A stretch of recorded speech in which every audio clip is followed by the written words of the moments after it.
Okay, here we are in the video on the Battle of New York and the Battle of Long Island.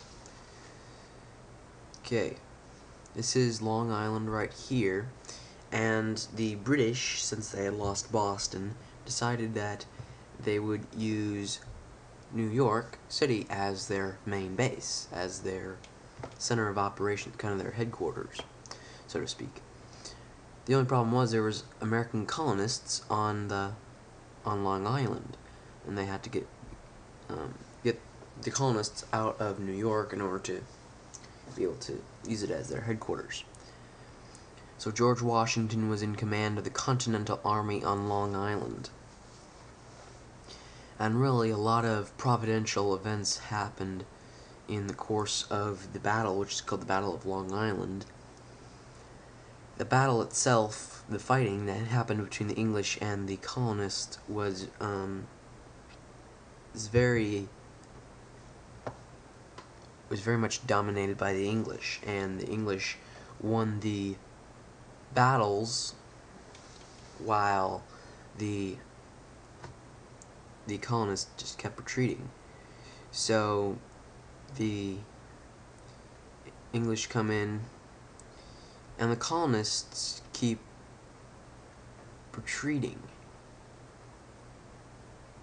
And I like to use dashed lines to signify a retreat. So the solid line is an advance or an attack, and then the dashed line is a retreat. So the English come in, they attack, colonists retreat up to New Jersey. Now, how did they get across to New Jersey? Because the English, they had almost the entire Continental Army trapped right there. And they could have just completely surrounded the colonists, and the war would have been over. Or almost.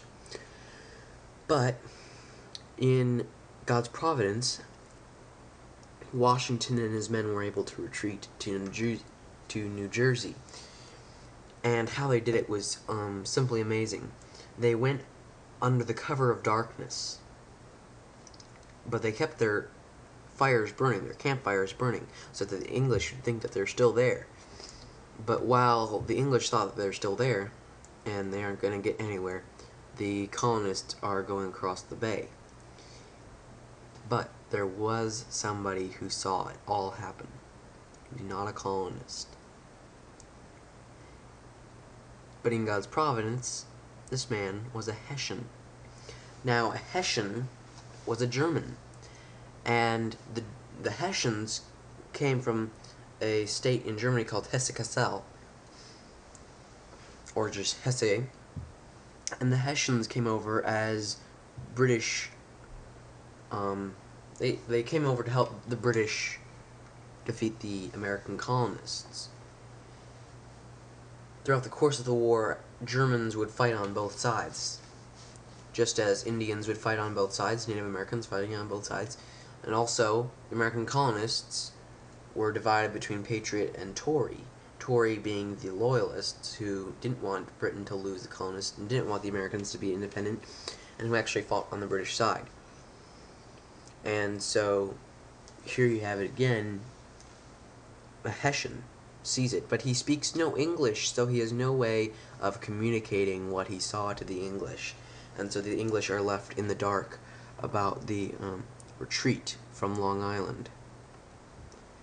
Here's a picture of the retreat from Long Island with Washington, George Washington right here. George Washington was appointed the leader of the Continental Army when it was founded. And that's basically about it as far as the Battle of Long Island is concerned. Throughout the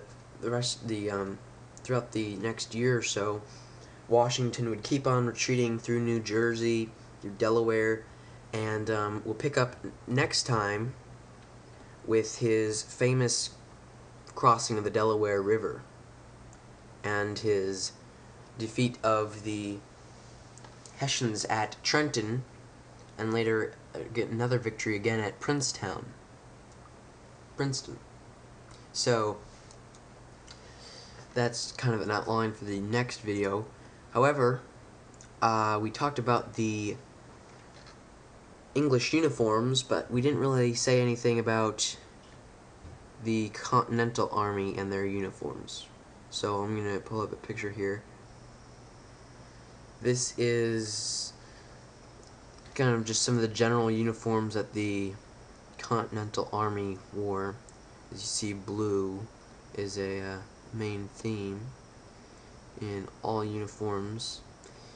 Here are the muskets of the three, and down here you see the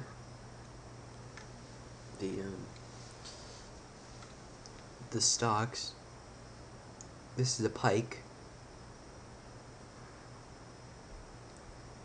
right here, and it was kind of like a spear used during that time. Also, there's sword.